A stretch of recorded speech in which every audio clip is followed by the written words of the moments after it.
Hello friends, मैं नीता भास्कर आप सभी लोगों का अपने यूट्यूब चैनल पर स्वागत करती हूं। और आज हम डिस्कस करेंगे जीआईसी मेंस एग्जाम और इसका सिलेबस क्या है। ठीक है, और थोड़ा सा हम सिलेबस के बारे में चर्चा करेंगे। और जिन लोगों का सिलेक्शन प्री में हुआ है उन लोगों को बहुत बहुत मेरी तरफ से बधाई। और मेंस के एग्जाम के लिए अच्छी तरीके से तैयारी करें, क्योंकि बहुत आसान नहीं है एग्जाम में। और लेकिन अगर आपने अच्छी तैयारी की तो बहुत मुश्किल भी नहीं है, तो इसलिए अच्छी तरीके से तैयारी करें।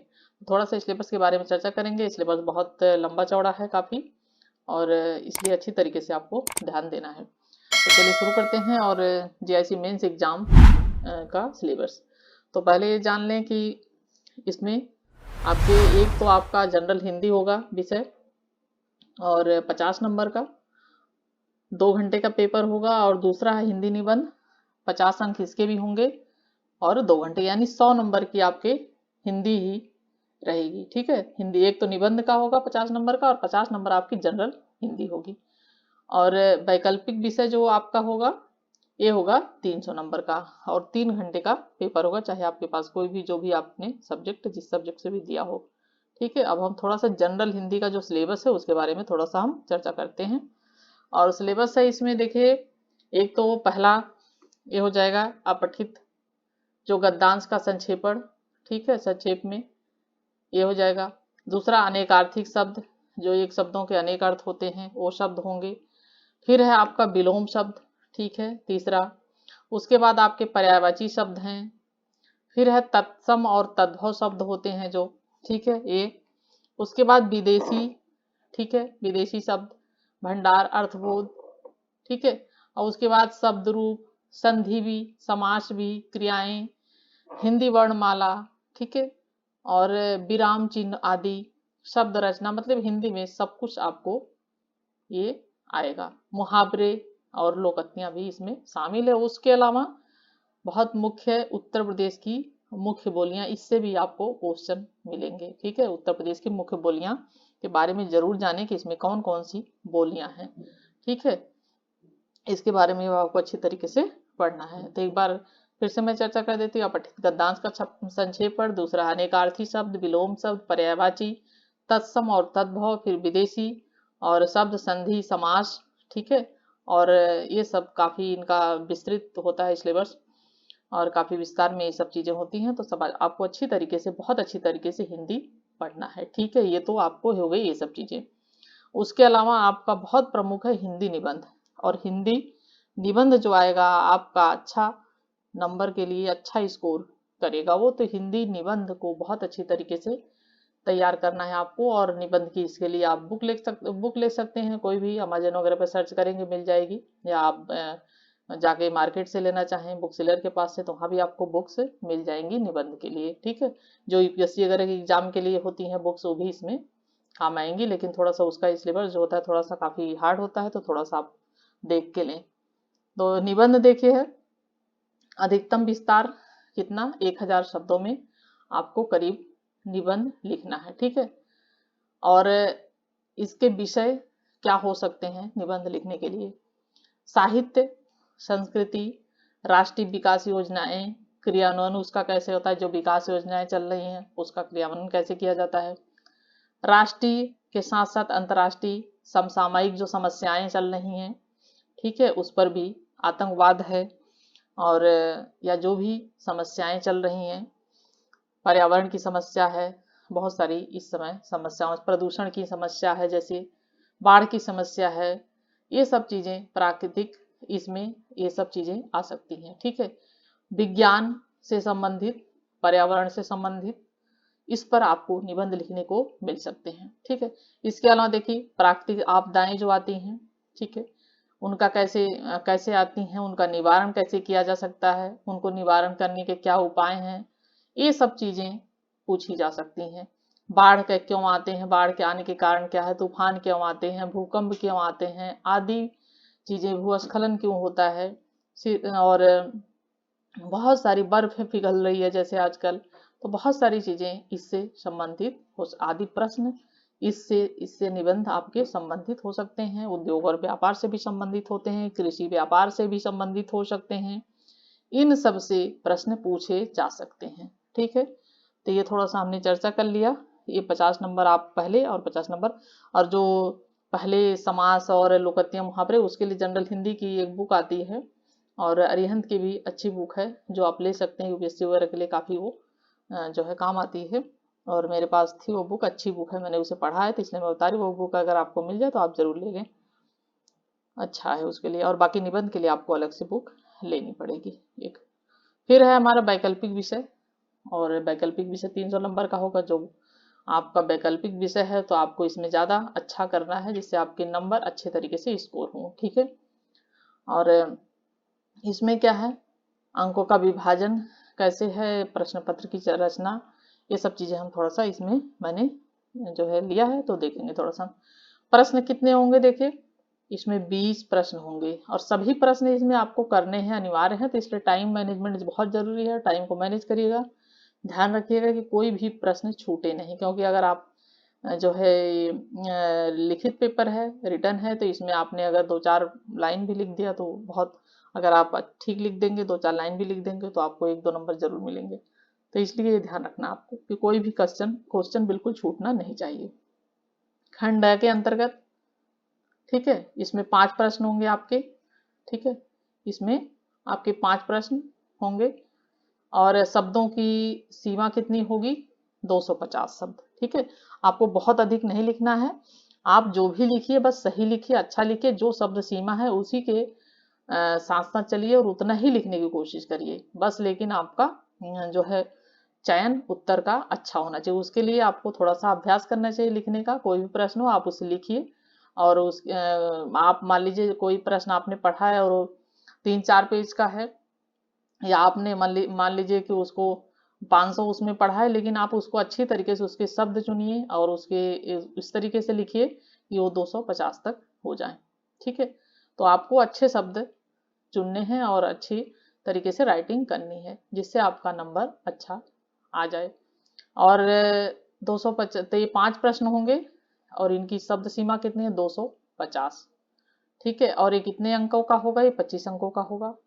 फिर खंड ब के अंतर्गत लघु उत्तरी प्रश्न आएंगे इसमें, ठीक है, वो तो लॉन्ग क्वेश्चन आपके आएंगे, 250 शब्द तक आपको लिखना है।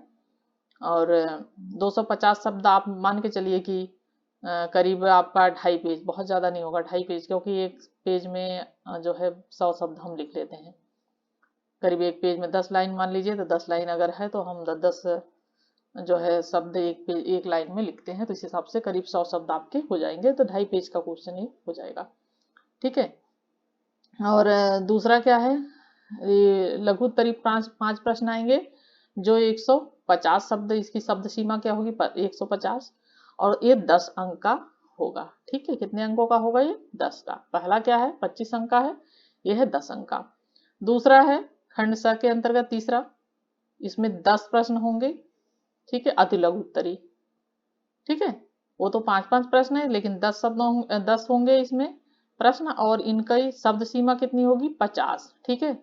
और ये 10-10 नंबर के होंगे, ठीक है। ये ज्यादा बड़े नहीं लिखने हैं आपको, शब्द सीमा सिर्फ 50 है, तो समझ लीजिए कि एक पेज से भी कम का लिखना है आपको, और 10 प्रश्न लिखना है, आधे पेज का आपको लिखना है, तो ये भी आपका बहुत ही इंपॉर्टेंट है आपके नंबर को स्कोर करने के लिए, ठीक है। इतनी बातों को आपने अगर समझ लिया है तो आगे चलते हैं और हम आ जाते हैं अपने वैकल्पिक विषय में। तो मुझे किसी और सब्जेक्ट की तो मैं नहीं बता सकती, और मैं बताऊंगी आपको इतिहास, जो मेरा सब्जेक्ट है। तो इतिहास का सिलेबस हम देखेंगे, जो बच्चे इतिहास के हैं वो जरूर देखें, ठीक है। और बाकी अगर बच्चों को आपको नहीं मिल रहा है तो आप गूगल वगैरह पे सर्च करेंगे तो और सब सब्जेक्ट के भी आपको जो है सिलेबस मिल जाएगा, आपके बुक सेलर के पास भी मिल सकता है। और ये एक चीज और कहना चाहूंगी कि आप प्रीवियस पेपर जरूर ले लें, थोड़ा सा आपको उससे आइडिया लग जाएगा कि आपको कैसे क्वेश्चन आते हैं और हमें कैसे उनका उत्तर लिखना है, ठीक है। सॉल्व पेपर ले लीजिए, चाहे जो प्रीवियस पेपर हो सॉल्व पेपर।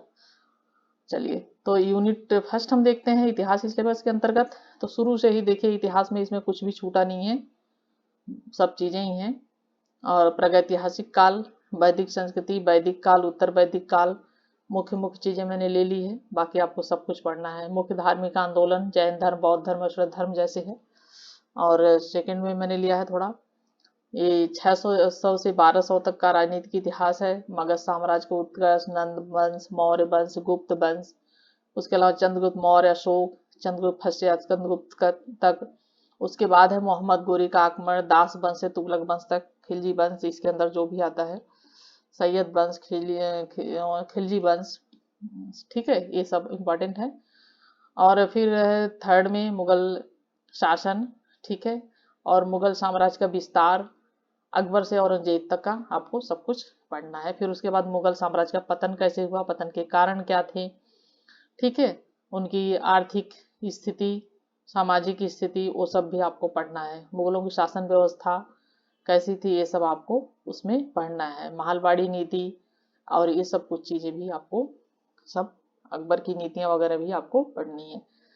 फिर बहमनी साम्राज्य, विजयनगर प्रशासन, कृष्णदेव राय वगैरह का, इनका सबका शासन प्रशासन जो भी सब आएगा इसमें, सब आपको ये सब भी आपको ध्यान देना है। फिर शिवाजी के बारे में, मराठों का उत्कर्ष वगैरह, पतन उनका कैसे हुआ, ये सब चीजें आपको पढ़नी है, ठीक है। मराठा इतिहास भी आपको पढ़ना है। उसके बाद आपको अंग्रेजी शासन काल शुरू हो जाएगा और ये भी सब आपको विलियम बेंटिंग से लेकर सब आपको पढ़ना है, ठीक है। ये सब आपको सती प्रथा को बंद करना, सामाजिक सुधार, शैक्षिक सुधार, वित्तीय सुधार, लॉर्ड मैकाले की शिक्षा नीति बहुत इंपॉर्टेंट है और इस पे क्वेश्चन जरूर आते हैं। ये सब चीजें भी आपको पढ़ना है। और रणजीत सिंह का जीवन, सिख शासन के बारे में भी आता है, उपलब्धियां, प्राथमिक जीवन, प्रशासन, सैनिक प्रशासन, ये सब भी आपको थोड़ा सा जरूर पढ़ना है। उसके बाद लॉर्ड डलहौजी, उसका व्यापकता का सिद्धांत काफी इंपॉर्टेंट है। अवध का विलय कैसे किया, कैसे हुआ, ये सब चीजें आपको थोड़ा पढ़ना है, ठीक है। और लॉर्ड डलहौजी के सुधार भी आपको पढ़ने हैं, उसने क्या क्या सुधार किए, जैसे रेल, डाक, तार, इन सब की व्यवस्था इसी ने शुरू की थी, लॉर्ड डलहौजी ने। तो ये सब चीजें भी आपको जो है पढ़ना है, ठीक है। उसके बाद 1857 का विद्रोह, वेरी इंपॉर्टेंट है ये टॉपिक और इससे क्वेश्चन जरूर पूछे जाते हैं, तो ये आपको जरूर पढ़ना है। फिर अस्थाई जमींदारी, महलवाड़ी व्यवस्था, ये सब आपको सब पढ़ना है, ठीक है। और उसके बाद लॉर्ड कर्जन का शासनकाल, बंगाल का विभाजन जो हुआ 1905 में, और ये सब उसकी आर्थिक सामाजिक जो भी उसने सुधार किए वो सब भी आपको पढ़ना है।